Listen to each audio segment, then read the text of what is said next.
Hello, it's Greg Grizzled and Gaijin. We're back. We hope you're having a happy day wherever you're listening to this audio content from. As always, we'd like to thank you for your continued support of Greg Grizzled and Gaijin on social media and writing efforts. Thank you. This is episode 055 of the Greg Grizzled and Gaijin, definitely not a podcast show. A light and fluffy look at social media, Japan, Japanese food, expat life, and life in general. As always, your retweets of this and all the wonderful content that we actively tweet and retweet out on Craig Hoffman 11 on Twitter is appreciated. Thank you in advance for helping us get the good word out about Greg Grizzled and Gaijin.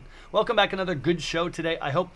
I've seen a few folks here in Japan commenting on the state of English teaching, whether that's assistant language teacher, henceforth ALT, or Eikaiwa, that's kind of the private stuff, or shaking the trees on their own in private gigs. Some of the things that they have written and talked about in a variety of medium on the internet have been rather spot on, and there's no point in rehashing a lot of that. Some of the things that they have not talked about and or missed, especially when it applies to people who stay here longer than just 2 or 3 years, I think are worth discussing. And I know that my social media, Greg Grizzled and Gaijin by very definition, deals a bit more and leans a bit more towards the older foreigner who is staying here for at least some fair amounts of time. And of course, for those like me who will probably die in this country at some point in the hopefully far future. Money definitely has changed.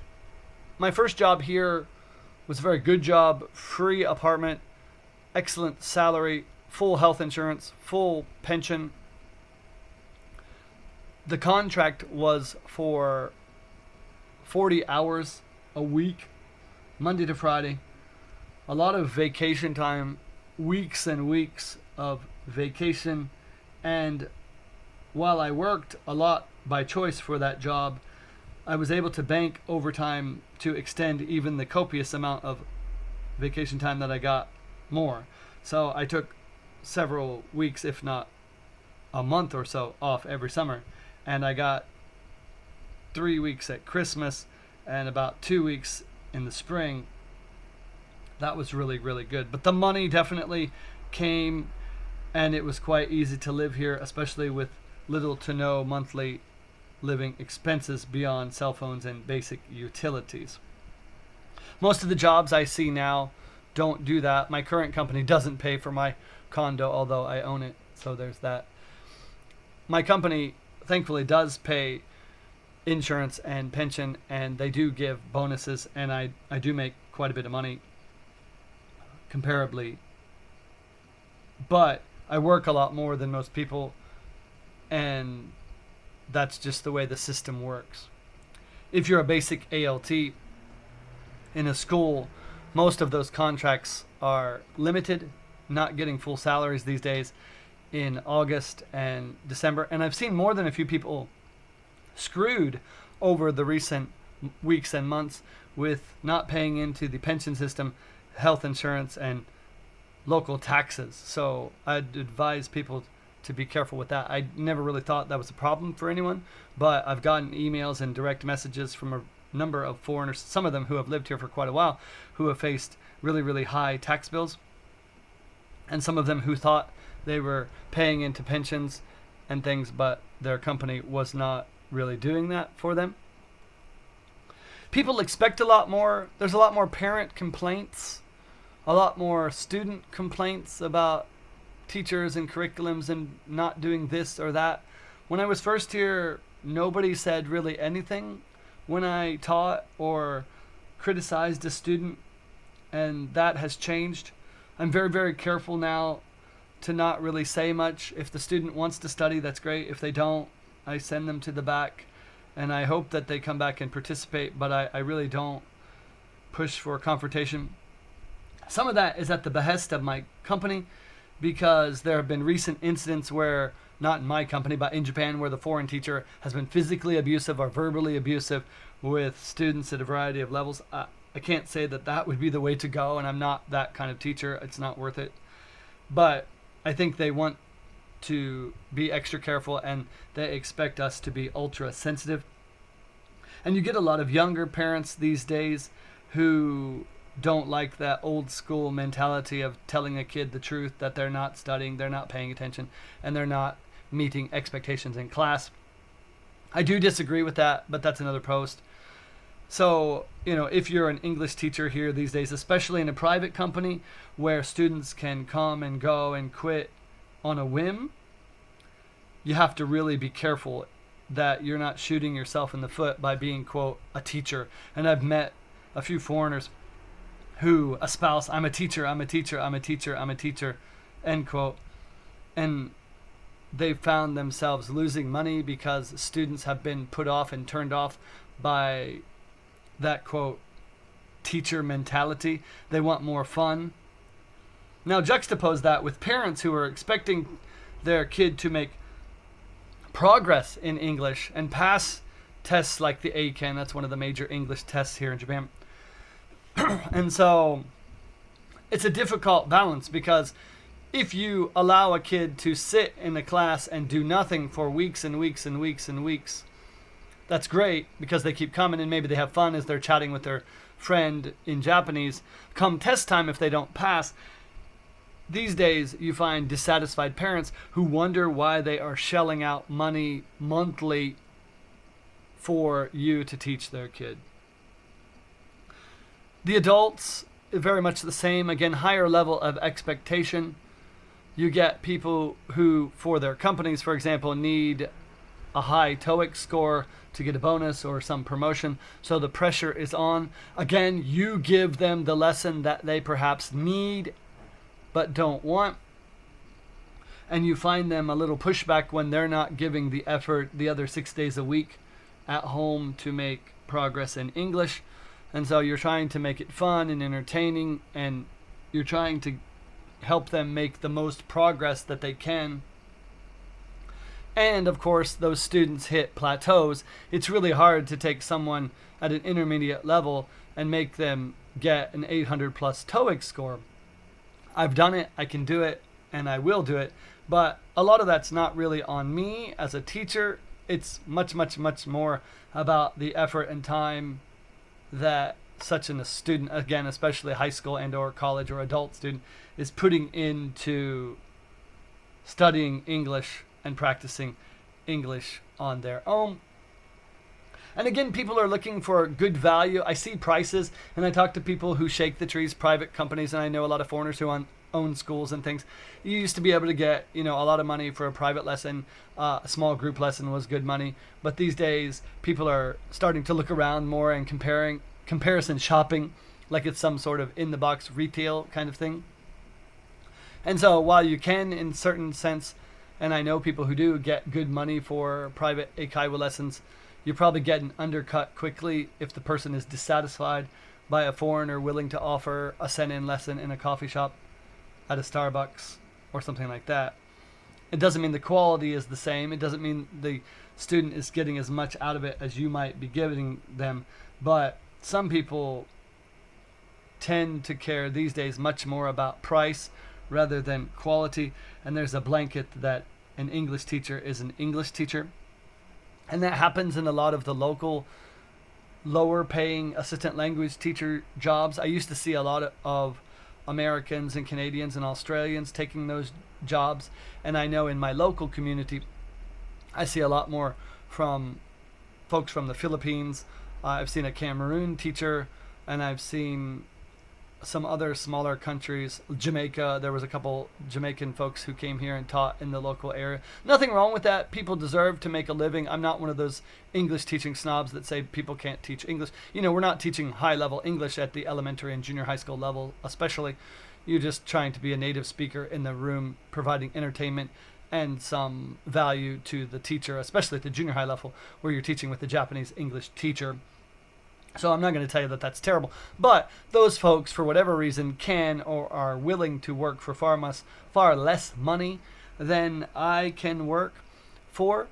And so, sometimes I think, wow, wouldn't it be nice to work a lot less and go back to English teaching at junior high or elementary school during the day, Monday to Friday, no weekends and the like. And it would be great. I'm sure my life would be great, but my pocketbook would be very light and very empty, and I'd have a lot of trouble with my wife and family who expect me to bring home the bacon, as it were. So, that's changed a lot, the level of ALT jobs and English teaching work that I see even advertised is pretty terrible.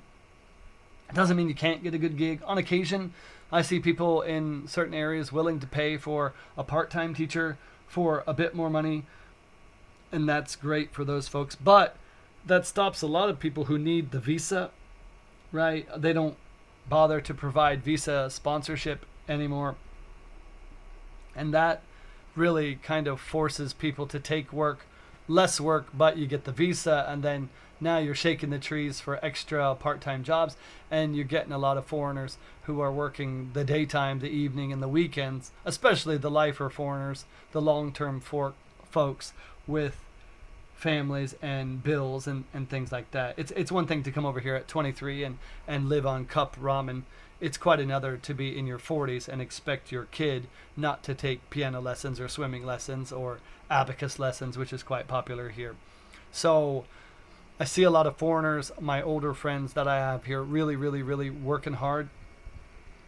To their folks that are in their private schools, I never used to really see advertise and handing out flyers. I know a few people in the area who have run established schools for years and years and years, and I've seen them hustle in front of the elementary schools with flyers, trying to recruit new students, and they give discounts, and they've developed websites and social media, and they've taken on extra independent work through community centers to make an extra buck or two, and that used to not be the case. I used to see them a lot more. They were out and had a bit more free time. They too are working a lot more for probably, I'm assuming, a lot less.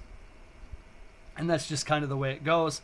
I've seen a lot of people who think extra degrees, like linguistic degrees, helps people here in Japan. If you had masters and doctorates, would you get a university job?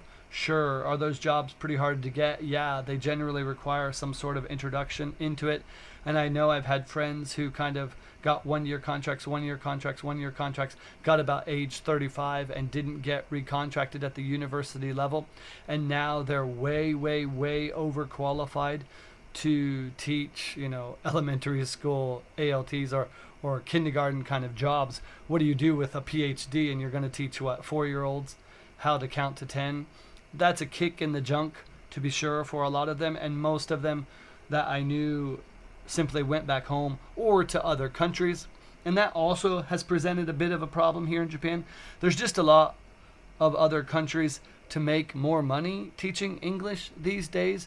So again, and I've said this in other content, and I mean no disrespect to anyone, the level of foreigner who is coming to Japan to teach English, who is staying in Japan to teach English, is lower than it was 14 years ago when I first arrived.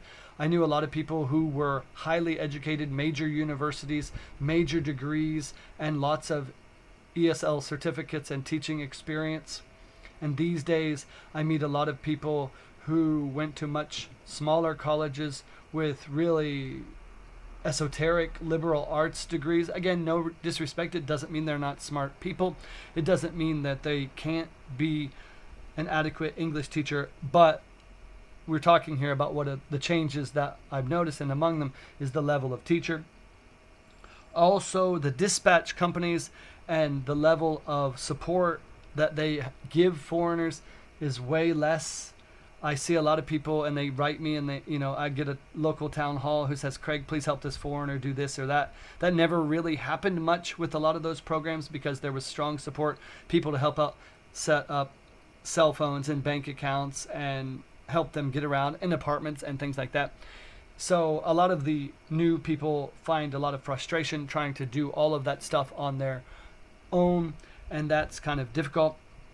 Again, a lot of those foreigners are in multiple schools, and transportation around to get to the schools is pretty tough. I almost took a job years ago that would have required me from my house to walk about 20 minutes, go to the train, ride a bicycle, put the bicycle down, ride a bus, and walk about 20 more minutes one way to a class 3 or 4 times a week. And so you get a lot of these countryside schools. They might pay a little bit more, but the transportation is just insane. And I know that frustrates people. I used to walk 30 minutes between schools, rain or shine. And man, when the sun beat down, I even walked through like typhoon-like conditions. And man, you really, really, really think a lot about your life when you're getting pounded in the face with rain. That I can tell you. But you do it because you need the money. And if you didn't do it, they'd find somebody else tomorrow to do it. And I think that's probably the last part of this little talk on this, is the idea that the foreigner is highly, highly, highly replaceable. I've seen a lot of folks in smaller companies, dispatch companies, who have not been recontracted. Some of it deserved, some of them didn't do a very good job, and some of them had violated company rules. But some of them had done fairly well, and the company was eager to find another foreigner for less money, or a foreigner who perhaps didn't miss as much work, a foreigner who didn't expect as much from the company.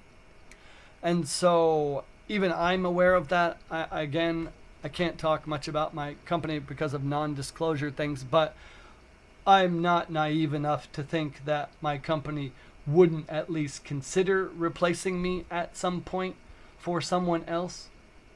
And thankfully, my geography, my experience, and my ability to work well in a Japanese company, serves me well. And that would be really, really, really hard, but not impossible for the company to replace, especially after this many years. So I think people have to be aware that you're not that special, and especially in the big metropolitan areas where there are a lot of foreigners from a variety of countries desperately looking for an upgrade to their current gig. You could be out quick, fast, and in a hurry. It's not very Japanese to fire and let people go, but especially among the foreigners and especially among the contract workers, I've seen that more and more and more. So it's something to think about. Again, it's still a good gig. I know people who make good money, and I know people who enjoy English teaching, and I know people who work for pretty good companies, and I know new, middle, and old foreigners here who likely will continue in that job, I among them, for the foreseeable future. So it's not impossible. So when you see those sites like it's impossible to make money, it's impossible to live happily as an English teacher, it's impossible to build a life for yourself, I can tell you that that's 100% not true. I have done it and continue to do it daily in my own life, and I know many, many, many, many people. But with a caveat that the new paradigm for English teaching, teachers, companies, and schools, parents, and students in Japan, that atmosphere is not for everyone. So it's something to think about if you're in your first, second, third year teaching English, or if you have dreams of staying here for a good long time. That's it, and have a great day.